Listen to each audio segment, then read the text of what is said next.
Syrup কাণ্ডের পর রীতিমতো শোরগোল পড়ে গিয়েছে চারদিকে।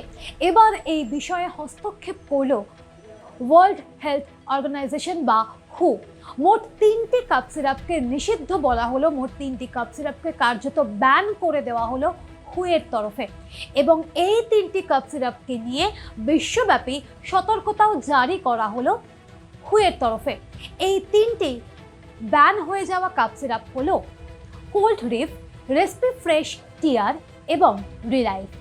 হুয়ের তরফে সমস্ত দেশের কাছে এই সতর্কবার্তা পৌঁছে দেওয়া হয়েছে, যদি কোনো দেশে এই 3টি বিতর্কিত কাপ সিরাপ ব্যবহার হচ্ছে এমন খবর সামনে আসে, এমন খবর পাওয়া যায়, তাহলে অবিলম্বে যেন সেই দেশ এই 3টি কাপ সিরাপের ব্যবহারের বিরুদ্ধে পদক্ষেপ গ্রহণ করে। কোনো রকমেই এই 3টি কাপ সিরাপ কোথাও ব্যবহার করা যাবে না, সেই বিষয়ে কিন্তু কড়া নজর রাখছে হু।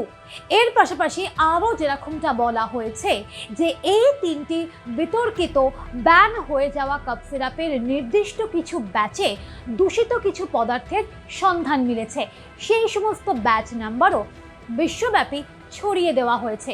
যদি কোনো জায়গায় এই সমস্ত ব্যাচের কোনো কাপ সিরাপ বিক্রি হয়, এখনো পাওয়া যাচ্ছে এমন খবর সামনে আসে, তাহলে অবিলম্বে সেই কাপ সিরাপকে তুলে নেওয়ার কথাও কিন্তু বলা হয়েছে।